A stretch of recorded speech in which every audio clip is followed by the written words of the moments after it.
Meu nome é Serena. Tenho 38 anos. E no último Natal, descobri que as pessoas por quem sacrifiquei tudo estavam mentindo sobre mim havia 15 anos. Durante 15 anos, enviei aos meus pais $2.000 todos os meses, um total de $360.000. Nunca atrasei um único pagamento.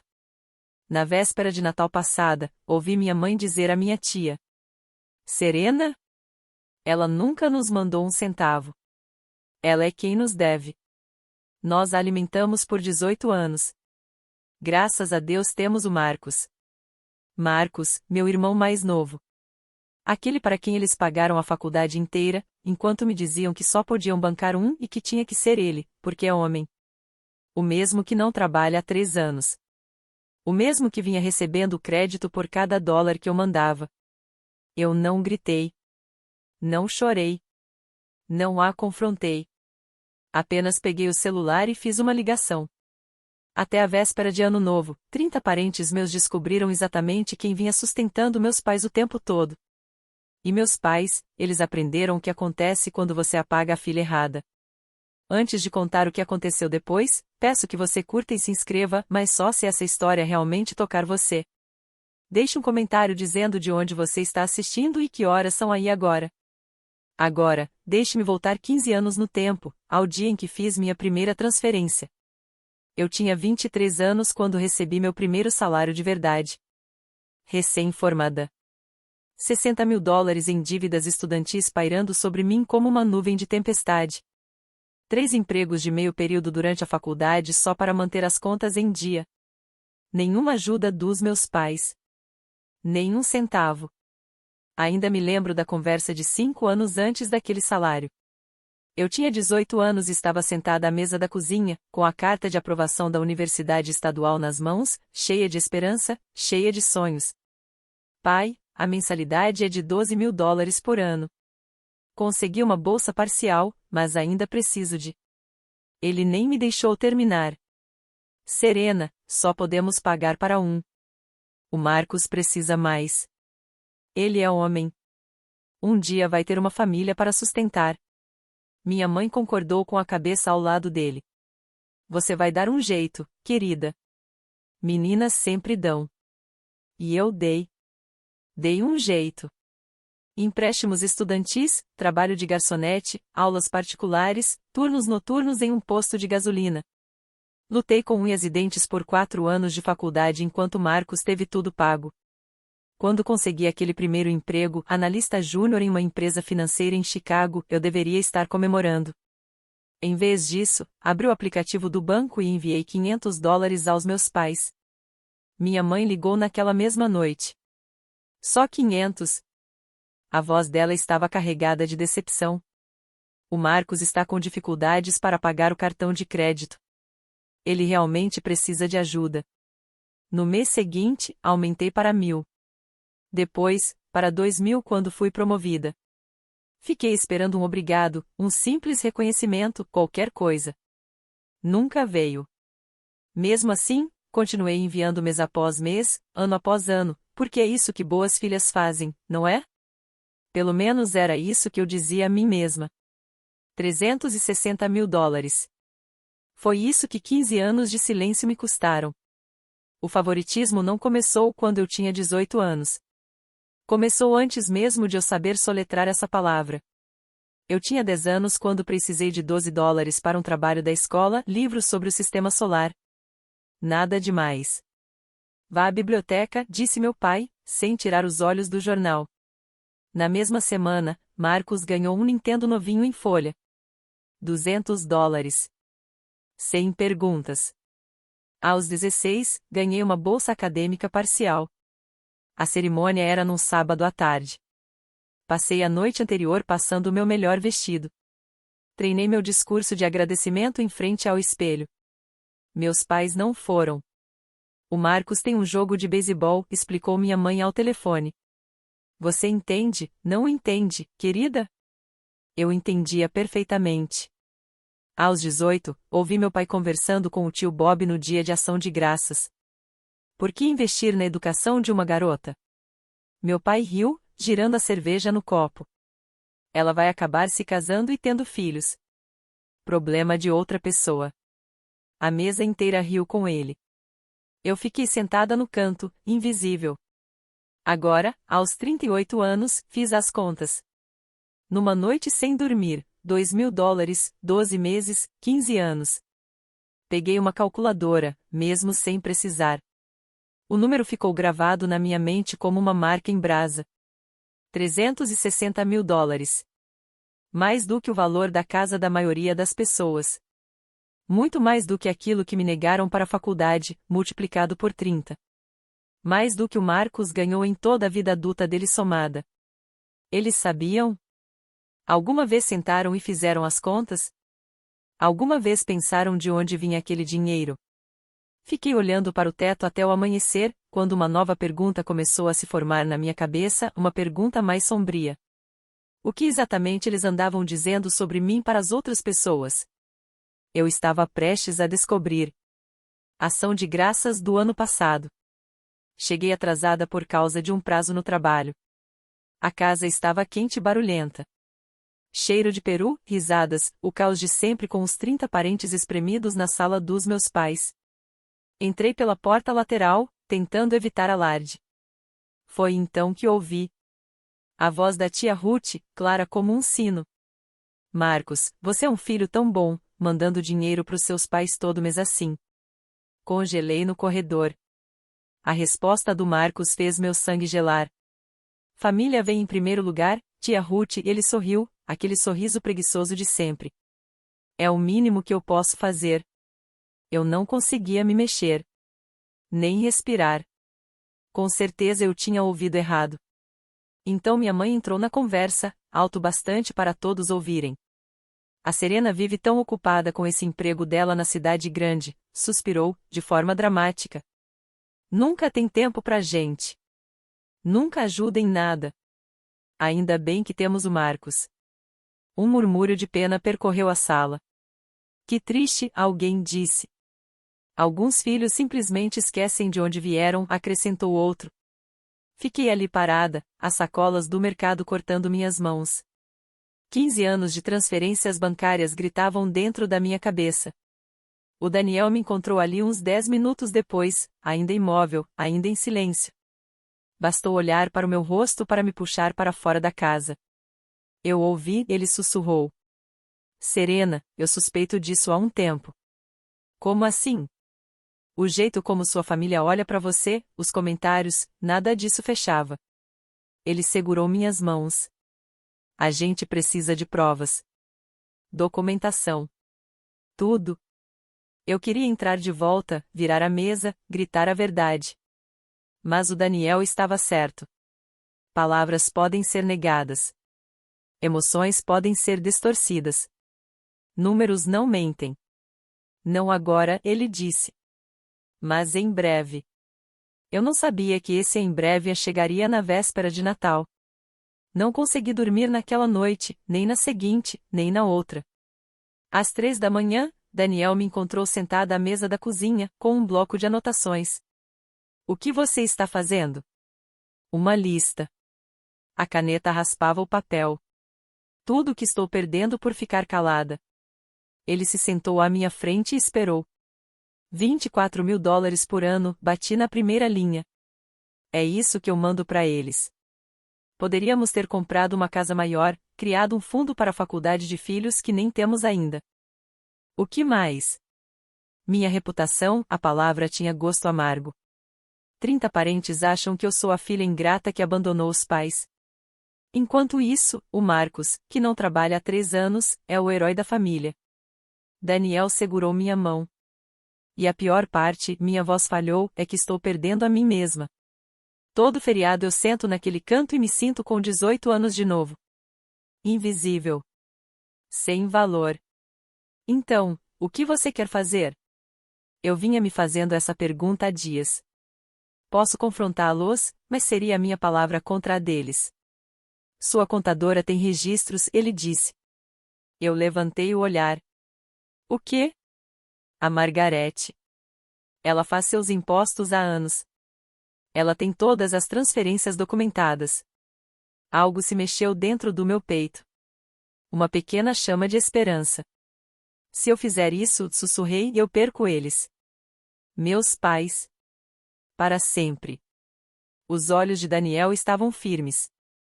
Decididos. Serena, você os perdeu anos atrás. Só ainda não aceitou isso. As palavras dele acertaram como um golpe físico, porque eram verdadeiras. Eu vinha chorando por pais que nunca tive de verdade. Correndo atrás de uma aprovação que jamais viria. Pagando por um amor que nunca esteve à venda. Eu vou esperar, disse por fim. Só mais uma chance. Um último sinal. O Natal estava a 2 semanas de distância. Eu não imaginava que o sinal viria de forma tão clara. Véspera de Natal. A casa dos meus pais brilhava com luzes pisca-pisca e um calor falso. Daniel apertou minha mão dentro do carro. Tem certeza disso? Não. Peguei a garrafa de vinho que eu tinha levado. Mas preciso saber se o dia de ação de graças foi um acaso.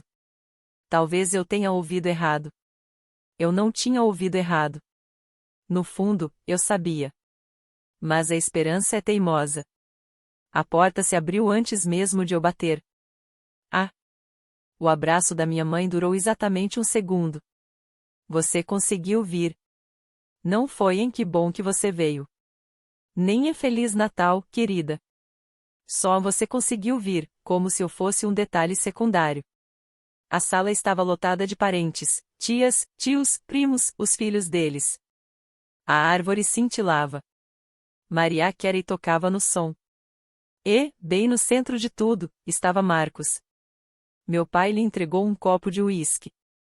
Marcos, conta para todo mundo sobre seu novo negócio. Bom, Marcos se recostou, aproveitando a atenção. Estou analisando algumas oportunidades de investimento. Principalmente imóveis. Só esperando o momento certo. Tradução: estava desempregado e vivendo às custas dos nossos pais. Às custas do meu dinheiro. A tia Ruth cruzou meu olhar e acenou para mim. Serena, como vai o trabalho? Sua mãe diz que você anda sempre tão ocupada. Está tudo bem, tia Ruth, forcei um sorriso. Ocupada, é? Ela fez um gesto de desaprovação. Que pena. Deu um tapinha no meu braço. A família deveria vir em primeiro lugar, sabia? Eu quis gritar. Em vez disso, me desculpei e fui pegar água. A cozinha estava silenciosa, um breve refúgio. Enchi um copo, as mãos tremendo levemente. Foi então que ouvi vozes vindas da lavanderia. Minha mãe e a tia Carol. Eu não devia ter escutado. Mas algo instinto, destino, 15 anos de dúvida me fez ficar. O que ouvi em seguida mudou tudo. Fiquei imóvel ao lado da geladeira. A porta da lavanderia estava entreaberta, só o suficiente. A voz da tia Carol. Diane, eu não entendo. A Serena é analista financeira, não é? Ela deve ganhar bem. Por que ela não ajuda vocês? Meu coração parou. A risada da minha mãe foi seca, desdenhosa. Ela? Por favor, Carol. Nunca nos mandou um centavo. O copo tremeu na minha mão. Sério? A tia Carol soou surpresa. Mas ela parece estar indo tão bem. Tudo aparência, a voz da minha mãe escorria desprezo. Você sabe como ela é. Sempre com o nariz empinado. Se achando melhor que a própria família. Criamos ela por 18 anos, demos comida, roupa, e ela ainda nos deve. Mas ela se importa? Não. Encostei as costas na bancada, tentando respirar. Isso é terrível. Ainda bem que vocês têm o Marcos. Minha mãe suspirou. Ele é quem cuida da gente todo mês, sem falhar. Ele entende o que é família. O Marcos sempre foi o doce. Exatamente, concordou a tia Carol. A Serena é só, bem, você sabe. Egoísta. A palavra me cortou como uma lâmina. Egoísta. 360 mil dólares. 180 meses de transferências automáticas.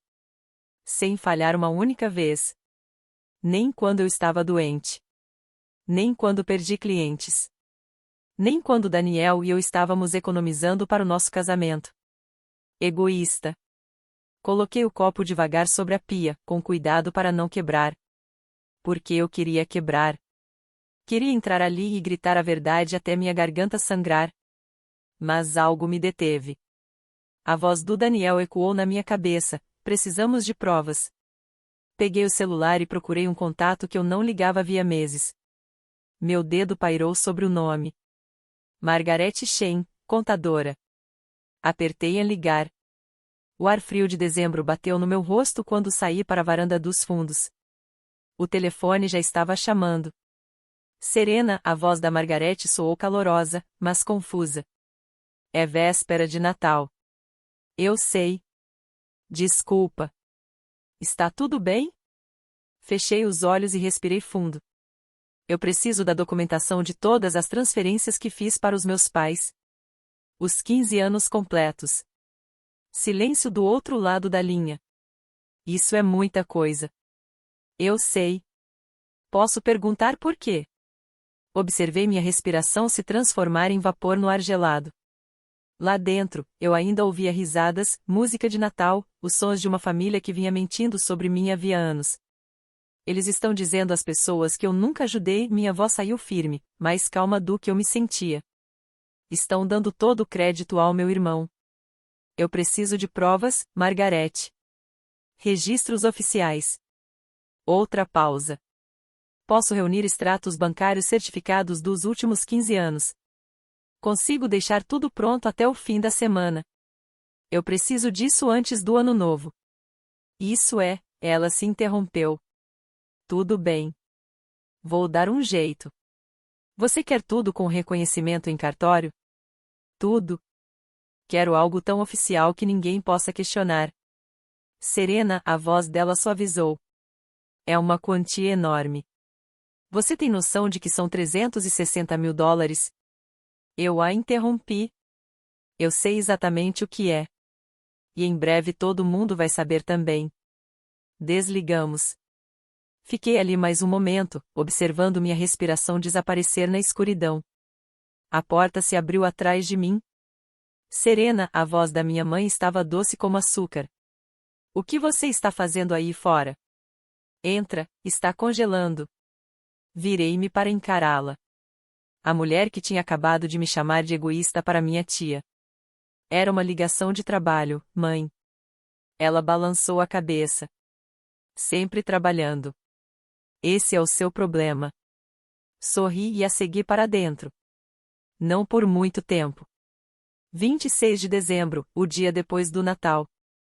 Daniel já tinha voltado ao trabalho. Eu estava sozinha no nosso apartamento, olhando fixamente para o celular. Uma ligação feita. Faltava mais uma. Encontrei o número do Thomas Reed, meu advogado de planejamento patrimonial. Nós nos conhecemos 2 anos antes, quando Daniel e eu finalmente resolvemos fazer testamentos. Naquela época, eu havia colocado meus pais como beneficiários secundários, por precaução. Escritório Reed Law, como posso ajudar? Thomas, aqui é a Serena Everett. Serena, boas festas. Em que posso ajudar? Não perdi tempo com gentilezas. Preciso fazer alterações nos meus documentos patrimoniais, meu testamento e os beneficiários do seguro de vida. Uma breve pausa. Que tipo de alterações? Quero remover meus pais de tudo. Ouvi papéis sendo mexidos do outro lado da linha. Imaginei ele abrindo meu arquivo. Atualmente, seu marido Daniel é o beneficiário principal. Seus pais, Harold e Diane Moreno, são os secundários. Você quer removê-los completamente? Sim. Substituí-los por... Pensei por um instante. Uma instituição de caridade educacional para crianças de famílias de baixa renda. A ironia não passou despercebida. Dinheiro que poderia ter ido para pais que me negaram uma educação agora ajudaria crianças como eu fui um dia.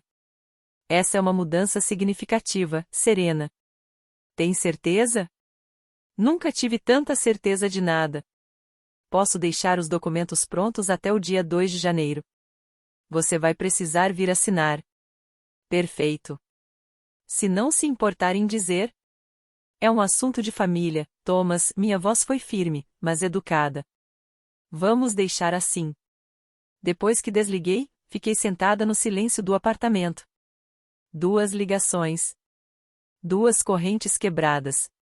Agora, tudo o que eu precisava era da documentação da Margarete e do momento certo para fazer todo mundo enxergar a verdade. A véspera de Ano Novo estava a 6 dias de distância. 30 de dezembro, 2 dias antes da festa. Às 19h47, meu e-mail apitou. Remetente, Margarete Shen, CPA. Assunto, pacote de documentação.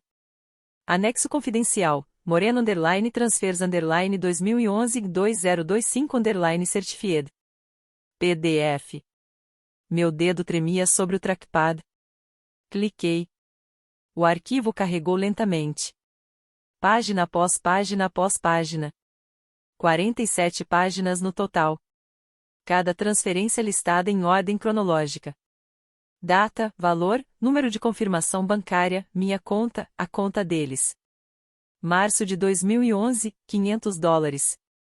Abril de 2011, $1.000. Maio de 2011, $1.000.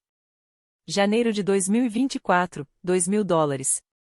Fevereiro de 2024, $2.000. E assim por diante, até dezembro de 2025. No rodapé da última página, em negrito. Total das transferências, $360 mil. Certificado por Margarete Shen, CPA. Reconhecido em cartório em 29 de dezembro de 2025. Daniel chegou em casa e me encontrou ao lado da impressora. São 47 páginas. Observei cada folha sair, quente, real 15 anos. Cada único dólar. Ele pegou a primeira página, leu, pousou de volta na mesa. Serena, eu sei que isso é, ele passou a mão pelo cabelo. Isso é uma casa. São 2 filhos passando pela faculdade. É tudo o que você poderia ter tido. Juntei as páginas em uma pilha organizada. Tudo o que eles disseram que eu nunca dei. Abri minha pasta de couro, a mesma que eu usava para reuniões importantes com clientes, e coloquei os documentos dentro. Meu celular vibrou.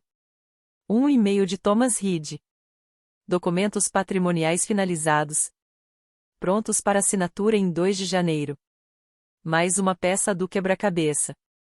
Daniel me observou fechar a pasta com um clique suave. Você vai mesmo fazer isso? Eles disseram a todo mundo que eu nunca ajudei, respondi. Daniel, eles disseram a todo mundo que o Marcos era o salvador deles. Encontrei o olhar dele. Eles vão dar uma festa de Ano Novo. 30 parentes. E eu vou dar a todos eles algo para comentar. Eu te levo. Não, balancei a cabeça. Eu preciso fazer isso sozinha. 31 de dezembro, 20 horas. Daniel manteve o carro ligado em frente à casa dos meus pais. Cada janela estava iluminada. A música pulsava lá dentro. Pelo menos 30 carros ocupavam a rua. Posso esperar, ele ofereceu. Por via das dúvidas. Me dá 2 horas. Peguei a pasta de couro no banco de trás. Se eu não sair até às 10, vem me buscar. Serena, ele segurou minha mão. Aconteça o que acontecer lá dentro, eu tenho orgulho de você. Beijei o rosto dele. Então desci do carro e entrei no frio. A porta estava destrancada. Entrei sozinha. A sala me atingiu como uma onda. Barulho. Calor, corpos por todos os lados. Primos que eu não via há anos. Tias e tios bebendo champanhe. Crianças correndo entre as pernas dos adultos. E minha mãe, reinando perto da lareira. Ela me viu. O sorriso vacilou. Apareceu, e sumiu. Serena, você veio. Ela não se moveu para me abraçar. O que é essa bolsa? Vai trabalhar hoje? Só alguns documentos, mantive a voz leve. Algo que preciso resolver? Os olhos dela se estreitaram um pouco. Desconfiança. Mas havia convidados observando, então ela manteve a pose. Bom, coloque em algum lugar. É uma festa. Coloquei a pasta aos meus pés. Não tirei os olhos dela. Do outro lado da sala, meu pai estava no meio de uma história, um círculo de parentes pendurados em cada palavra. E vocês sabem como tem sido difícil desde que me aposentei. Renda fixa, contas médicas, mas o Marcos tem sido incrível. Ele deu um tapinha no ombro do meu irmão. Não teria conseguido sem ele. Marcos sorriu. Sorriu de verdade. Encontrei uma cadeira vazia num canto. Sentei. Observei. A tia Ruth se aproximou. Serena, querida, você parece cansada. Está tudo bem? Só esperando o momento certo, tia Ruth. Ela me olhou confusa, mas seguiu adiante. O relógio na parede marcava 8h15 da noite. Menos de 4 horas para meia-noite. Eu podia esperar. 21h30, a festa estava no auge. Eu ainda não tinha saído do meu canto. Observando. Escutando. A pasta aos meus pés parecia um predador paciente. A tia Carol bateu o garfo na taça. O som ecoou, e a sala silenciou. Harold. Diane. Hora do discurso. Meu pai se levantou, o peito inflado de falsa modéstia. Bem, já que vocês insistem. Ergueu a taça de champanhe. Foi um ano difícil, pessoal. Todos vocês conhecem as nossas dificuldades, mas somos abençoados por ter uma família que realmente se importa, disse ele, olhando de forma explícita para o Marcos.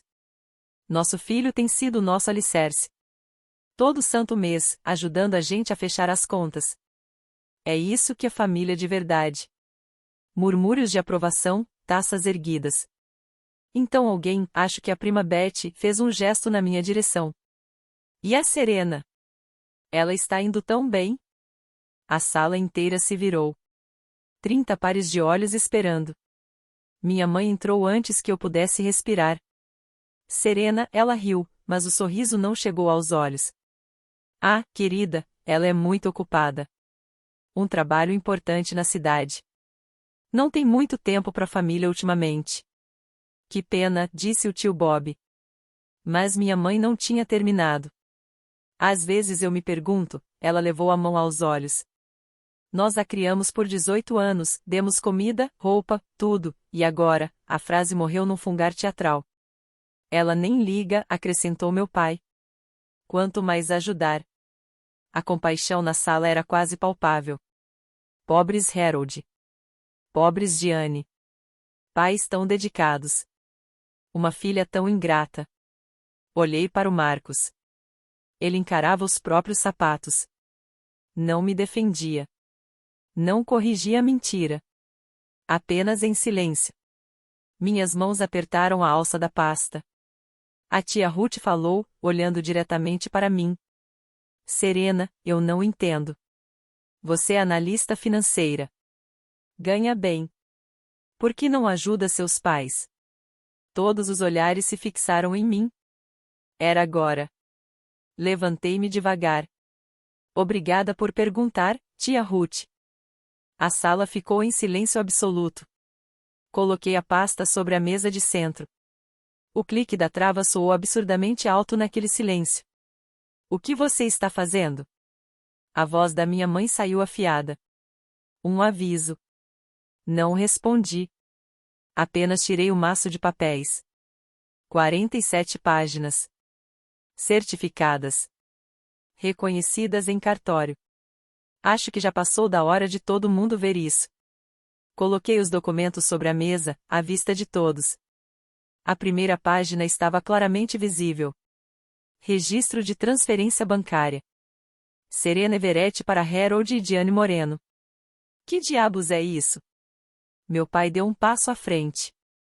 Esse é o registro completo de todas as transferências que fiz para você e para a mamãe. Minha voz saiu firme, controlada. Começando em março de 2011 e terminando no mês passado. A tia Ruth estava mais perto. Pegou a primeira página. $2.000. Os olhos dela se arregalaram. Você mandava $2.000 todo mês? Assenti. Por 15 anos. As páginas começaram a circular. De primo em primo. De tia em tio. Observei os rostos mudarem. Confusão. Incredulidade. Contas sendo feitas em silêncio. Espera, o tio Bob virou para a última página. O total aqui diz $360 mil. Um suspiro coletivo percorreu a sala. Isso não pode estar certo, murmurou a tia Carol.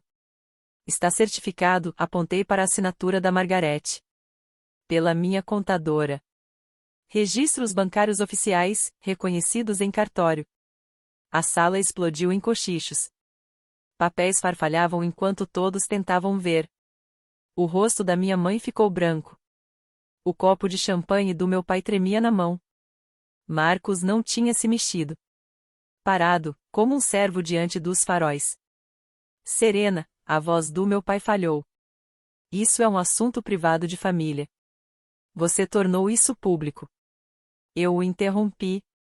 Baixa, firme. Você acabou de dizer a todo mundo que o Marcos sustenta vocês. Que eu nunca ajudo. Que abandonei minha família. Apontei para os papéis. Então vamos deixar todo mundo ver a verdade. O relógio marcava 21h47. A contagem regressiva para meia-noite tinha acabado de ganhar um novo significado. Agora, preciso pausar aqui só um instante.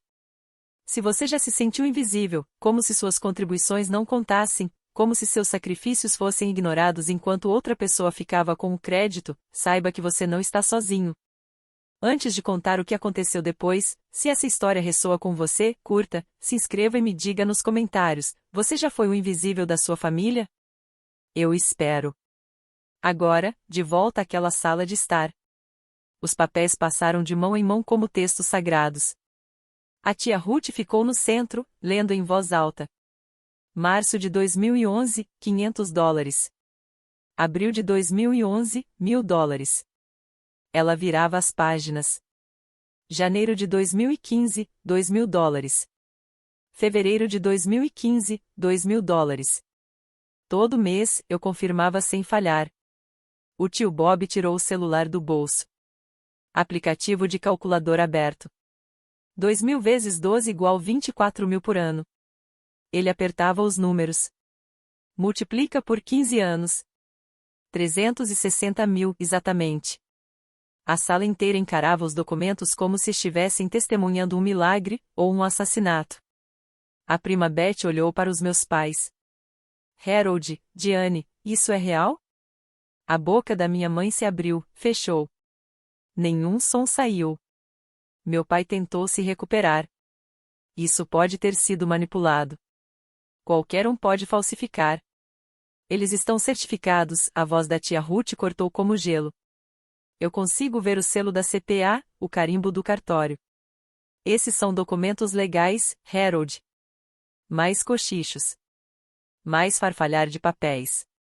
Eu não entendo, disse a tia Carol, pressionando a mão no peito. Você nos disse que o Marcos estava mandando dinheiro. Ele está, a voz do meu pai saiu desesperada. Agora o Marcos ajuda de outras formas. Que outras formas? Desafiou o tio Bob. Porque, segundo isso aqui, a Serena vem pagando a hipoteca de vocês há 15 anos. Observei meus pais se atrapalharem. Vi os muros que eles construíram com mentiras começarem a rachar. O Marcos contribui, sim, minha mãe insistiu fracamente. Só que ele não mantém registros como ela mantém. Então onde estão os extratos bancários dele? Perguntou a prima Beth. Se ele está mandando dinheiro, mostre para nós. Todos os olhares se voltaram para o Marcos. Ele ficou paralisado, rosto vermelho, olhos desviando de um lado para o outro. Eu não, gaguejou. Você não, repetiu a tia Ruth, agora mais dura, mais irritada. Eu quase senti pena dele. Quase. Meu pai deu um passo à frente, mãos levantadas como se estivesse acalmando uma multidão. Todos, por favor. Isso é um assunto privado de família. Não deveríamos expor. Você acabou de fazer um discurso, a voz do tio Bob ecoou pela sala. Levantou-se e disse a todos que o Marcos era o salvador de vocês. Chamou a Serena de ingrata na frente de 30 pessoas. Isso não é privado, Harold. Minha mãe tentou outra abordagem. Passou a mão nos olhos, voz trêmula. Serena, querida, por que você faria isso? Nos envergonhar depois de tudo que fizemos por você? Aí estava. A carta da vítima. Eu já tinha visto ela usar esse truque milhares de vezes, com vizinhos, médicos, qualquer um que quisesse ouvir. Mas não naquela noite. Tudo que vocês fizeram por mim, mantive a voz firme. Vocês se recusaram a pagar minha faculdade. Disseram ao meu pai para investir no Marcos porque meninas não precisam de educação. Eu tirei $60.000 em empréstimos, enquanto o Marcos teve tudo de graça. Isso não, gaguejou minha mãe. E quando me formei, quando consegui um bom emprego, quando comecei a ganhar dinheiro de verdade, mandei para vocês todo mês durante 15 anos, apontei para os documentos espalhados pela mesa de centro. Isso não é vergonha, mãe. Isso é a verdade. Mas nós te criamos, a compostura do meu pai ruiu. 18 anos, respondi. Não vale nada? Eu gastei $360.000 em 15 anos. Encontrei os olhos dele. Eu diria que estamos quites. A sala mergulhou em um silêncio absoluto. A tia Ruth se colocou entre nós. Harold, Diane, a voz dela estava baixa, mas devastadora. Acho que vocês devem uma explicação a todos. Por que disseram que o Marcos estava sustentando vocês, se a Serena é quem mandava dinheiro? O rosto da minha mãe se contorceu. O maxilar do meu pai se fechou. Nenhum deles falou. O silêncio disse tudo. A atenção se voltou para meu irmão, como um holofote encontrando seu alvo. Marcos estava junto à lareira, taça de champanhe ainda na mão. Não se mexeu desde que eu abri a pasta. Não falou. Não defendeu nossos pais. Não corrigiu as mentiras deles. O tio Bob se aproximou dele. Marcos, vamos ouvir de você. Você tem mandado dinheiro para seus pais? Perguntou alguém. A voz do Marcos falhou. Eu ajudei aqui e ali. Aqui e ali não é $2.000 por mês. A tia Ruth cruzou os braços. Você tem algum extrato bancário? Alguma prova? Não, eu não mantenho registros assim. Conveniente, alguém murmurou. Eu dei um passo à frente. Não agressiva, apenas firme e clara. Marcos, não estou pedindo que prove nada. Mas você ficou sentado ali durante anos, deixando eles receberem crédito pelo meu dinheiro. Você ouviu mamãe e papai dizerem a todos que eu era ingrata. Você sabia a verdade. Os olhos dele finalmente encontraram os meus. Serena, eu não. Você não, eu interrompi. O quê? Não sabia? Não se importou. Balancei a cabeça. Todo dia de ação de graças, todo Natal, todo aniversário, você deixou eles me pintarem como vilã. A sala assistia. 30 testemunhas de anos de enganação. A prima Beth falou. É verdade, Marcos.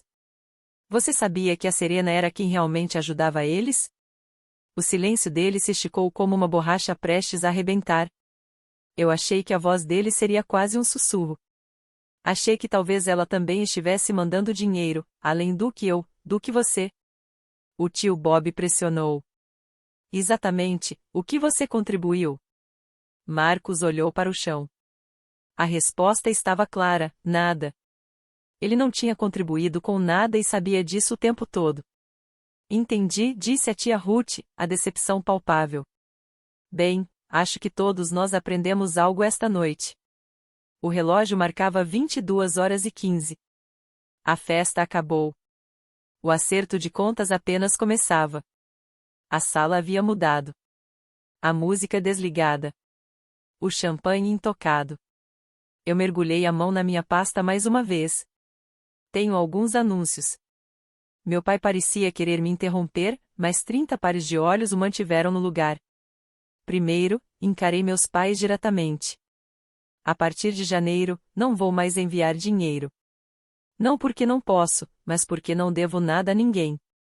Minha mãe soltou um pequeno grito. Segundo, continuei, Firme como aço, na semana passada, atualizei os beneficiários do meu seguro de vida. Mamãe e papai, vocês não estão mais na lista. Se algo acontecer comigo, o dinheiro vai para um fundo educacional para crianças de famílias de baixa renda. A ironia caiu. Vi a tia Ruth assentir levemente. Terceiro, esse foi o mais difícil. Revisei meu testamento. A herança que vocês estavam contando, acabou. Cada centavo irá para pessoas que não negarão de onde veio. As pernas da minha mãe pareciam ceder. Ela afundou no sofá. Como pôde? A voz dela estava crua. Depois de tudo. Quase ri. Vocês disseram a toda a família que eu era ingrata. Deram crédito ao Marcos pelo meu dinheiro. Nunca disseram obrigado. Somos seus pais. Meu pai gritou. E eu era sua filha, respondi, no passado, deliberadamente. Vocês me criaram por 18 anos. Eu sustentei vocês por 15. Financiei férias que vocês disseram a todos que o Marcos pagou. Paguei contas médicas que disseram vir de economias. Peguei minha pasta. Onde, na verdade, segundo meus cálculos, vocês ainda me devem cerca de $100.000 em danos emocionais. Mas vou deixar passar. Ninguém me impediu enquanto eu caminhava para a porta. Serena, espera, minha mãe estendeu a mão. Não me virei. Estava quase na porta quando uma mão agarrou meu braço. A tia Ruth. Os olhos dela brilhavam. Sem uma palavra, me puxou para um abraço. Sinto muito, querida, a voz dela falhou. Eu não sabia. Todos esses anos, eu pensei. Está tudo bem, tia Ruth. Eu comecei. Não está tudo bem. Ela se afastou, mãos nos meus ombros. Eu acreditei neles. Eu olhei para você nos feriados e pensei. Ela não conseguiu terminar. Você acreditou no que eles disseram. Não é sua culpa. O tio Bob apareceu ao lado dela. Serena, eu também te devo um pedido de desculpas. Pelo jeito que falei de você pelas costas. Ele balançou a cabeça. Tenho vergonha. Um por um, os parentes se aproximaram. Prima Beth, primo Mark, tia Carol, que agora olhava para meus pais com outros olhos. Eu emprestei $20.000 ao Marcos, disse a tia Carol baixinho. Seus pais disseram que era para um investimento. Algo certo. Meu estômago revirou.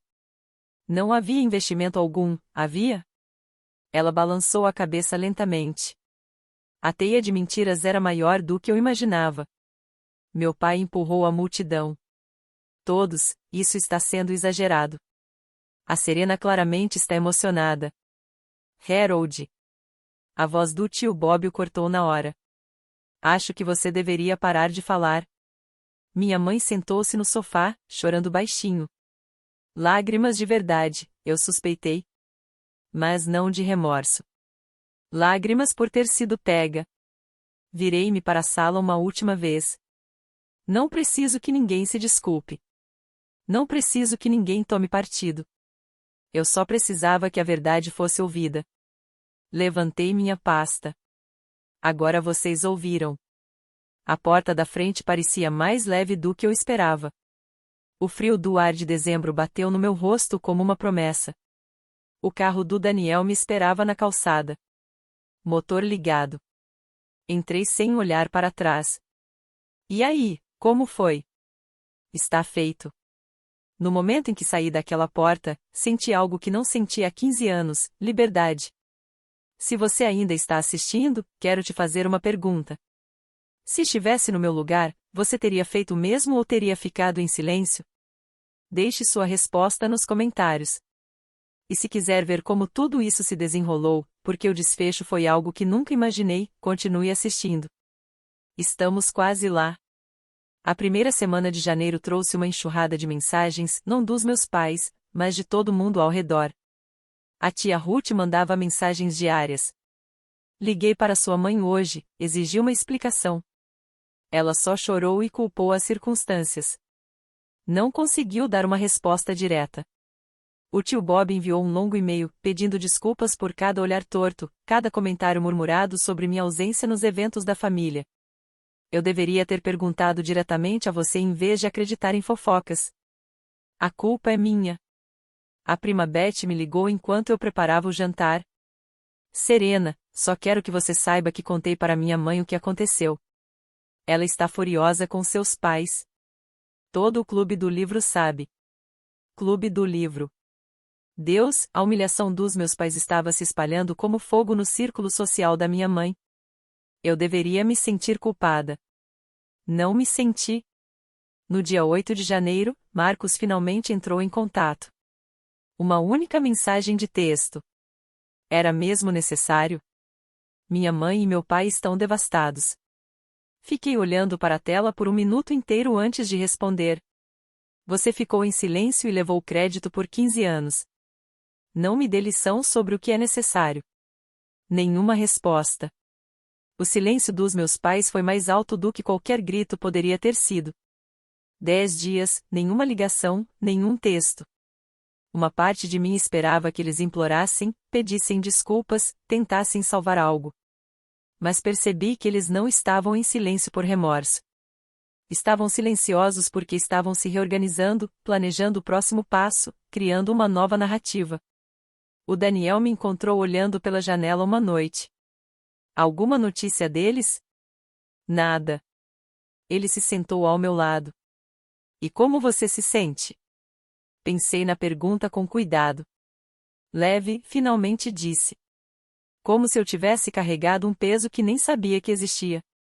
Ele apertou minha mão. Isso se chama liberdade, Serena. Talvez tenha sido dia 28 de janeiro, quase um mês desde a festa de Ano Novo. Meu telefone tocou. Um número que quase não reconheci. Papai. Deixei tocar 3 vezes. 4. Então atendi. A voz dele estava diferente, sem o seu costumeiro ar de arrogância. Precisamos conversar. Estou ouvindo. A situação financeira aqui está difícil. Sua mãe e eu temos feito ajustes, mas você perdeu os $2.000 por mês que contava. Silêncio. Precisamos de ajuda, Serena. Só por alguns meses, até conseguirmos nos organizar. Olhei para o teto, respirei devagar. Não, Serena. Disse meu pai. Eu disse não na véspera de Ano Novo. Esse capítulo está encerrado. A desespero dele transpareceu. Sua mãe está vendendo móveis. Você sabia disso? Está vendendo o conjunto de jantar que sua avó nos deixou. O conjunto em que eu comia quando criança. O lugar em que eu nunca fui boa o suficiente para merecer uma cadeira. Essa é a escolha dela. Como você pode ser tão frio? Frio? Ri, não com crueldade, apenas cansada. Eu sustentei vocês por 15 anos enquanto contavam a todos que eu não valia nada. Isso não é frieza, pai. É a consequência natural das suas escolhas.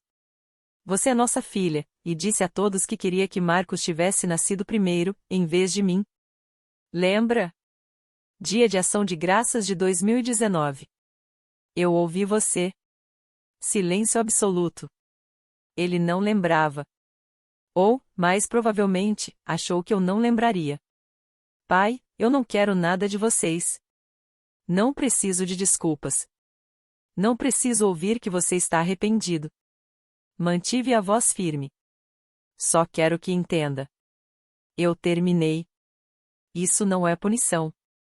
Isso é estabelecer limites. A linha ficou em silêncio por um longo momento. Então, um clique. Ele havia desligado. Pela primeira vez na minha vida, eu fiquei bem com isso. 5 de fevereiro. Uma ligação que mudou tudo o que eu pensava saber. A voz da tia Ruth estava diferente, agitada. Serena, preciso te contar algo. Acabei de descobrir e estou furiosa. O que aconteceu? Perguntei. Seu irmão. Ela cuspiu as palavras. Marcos, você sabe quanto ele deve? Eu sabia de alguns problemas de cartão de crédito. Alguns? Riu amargamente. Ele deve 40 mil dólares só em cartões, mas isso não é o pior. Meu estômago se contraiu. Qual é o pior? Ele pegou 20 mil dólares emprestados da Carol há 2 anos. Seus pais convenceram ela que era para um investimento. Uma startup de tecnologia, disseram. Afundei na cadeira. Não havia startup, havia? Claro que não. Marcos usou o dinheiro para cobrir dívidas antigas. E agora Carol quer de volta e ele não tem. A voz da tia Ruth falhou. Ele tem vivido às custas de seus pais, o que significa que ele tem vivido às suas custas por anos, e eles deixaram acontecer. O quadro completo surgiu, como uma fotografia se revelando no ácido. Meu dinheiro não estava apenas sustentando meus pais. Estava financiando toda a farsa do Marcos, os negócios, os investimentos, tudo ficção. Eles construíram um castelo de cartas, sussurrei, e usaram meus cheques como fundação. Exatamente, suspirou a tia Ruth. Sinto muito, Serena. Todos nós confiamos neles. Todos acreditamos. Você acreditou no que pessoas boas acreditam sobre família. Senti uma calma estranha. Que pais não mentem sobre seus filhos.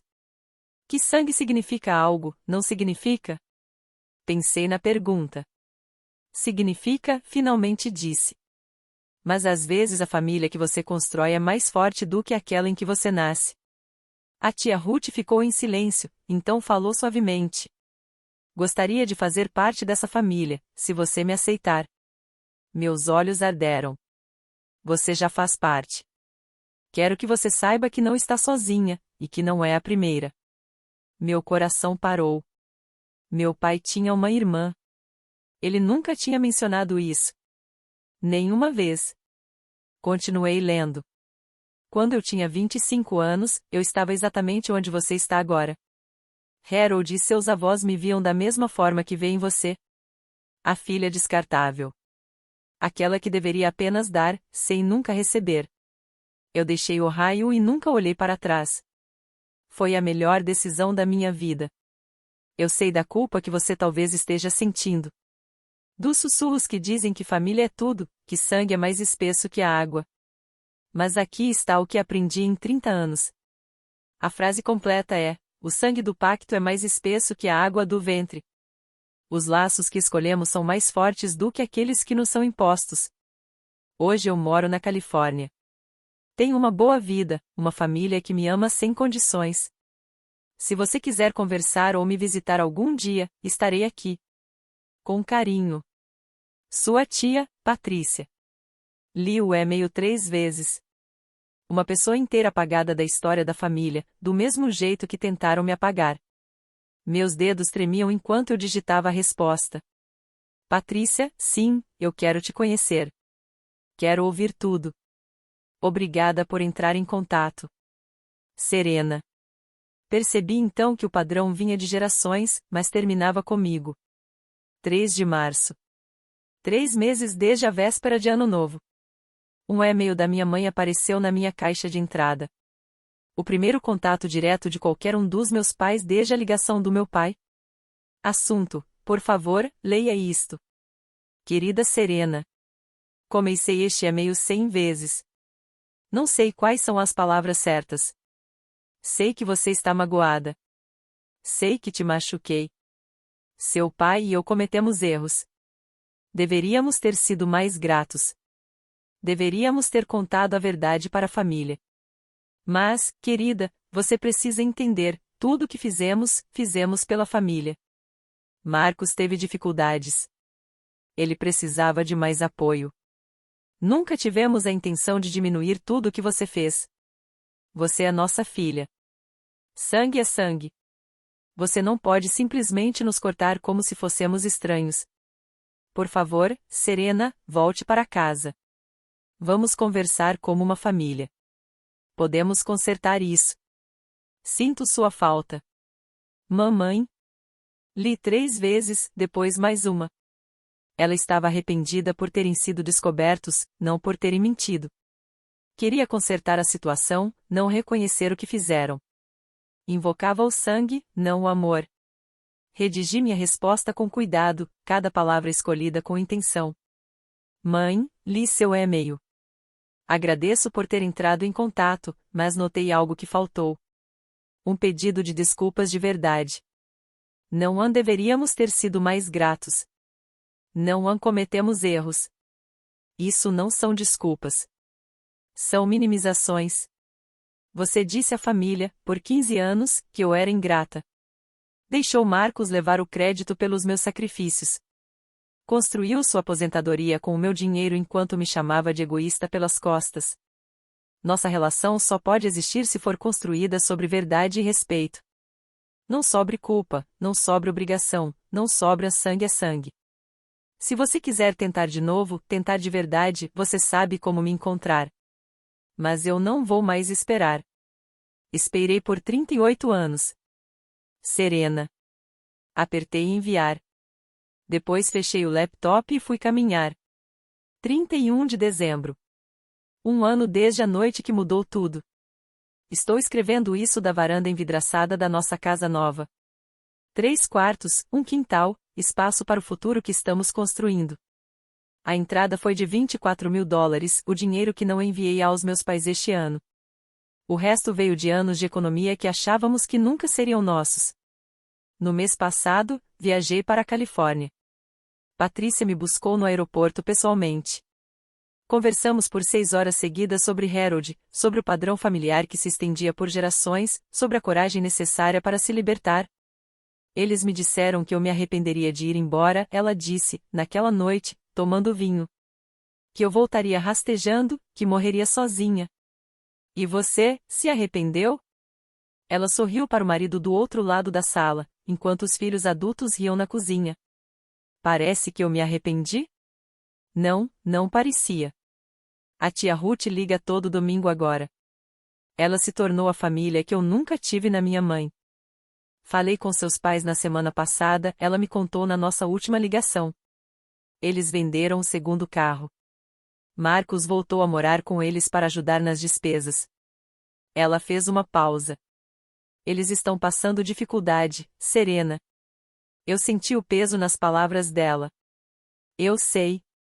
E como você se sente em relação a isso? Pensei antes de responder. Eu não fico feliz que eles estejam sofrendo. Não desejo mal a eles.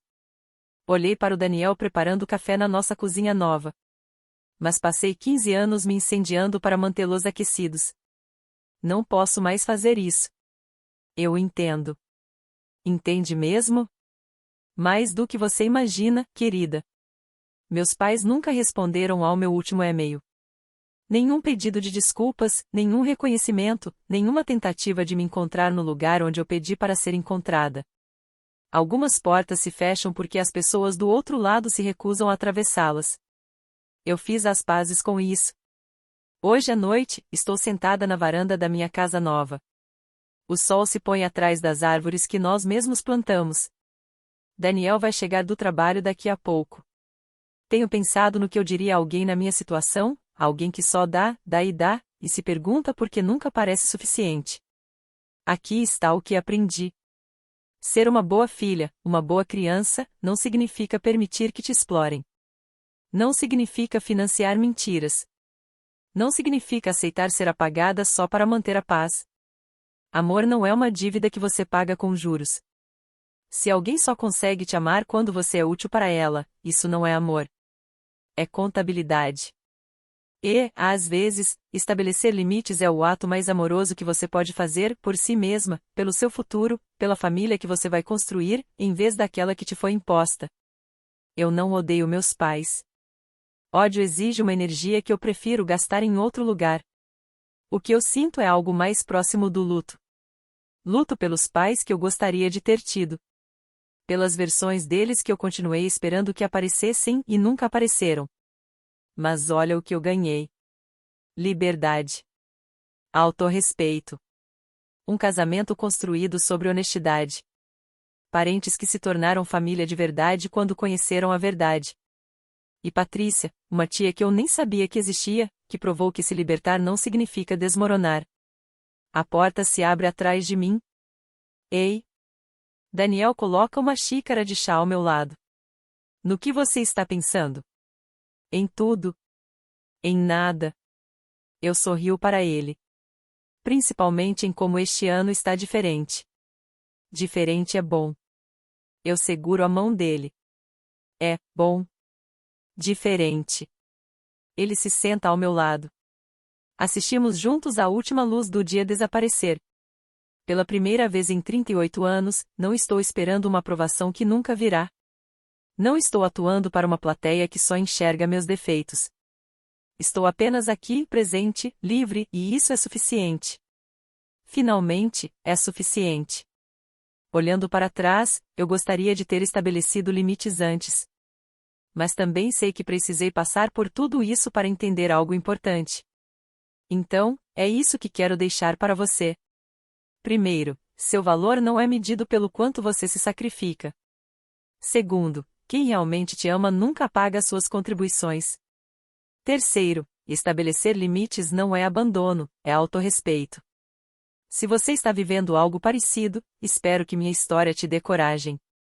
Você não precisa se incendiar para manter os outros aquecidos. Obrigada por ficar até o fim. Se essa história tocou você, curta, inscreva-se e compartilhe. Confira a descrição para mais histórias como esta e deixe um comentário. O que você teria feito diferente? Eu leio todos. Até a próxima. Cuide de você.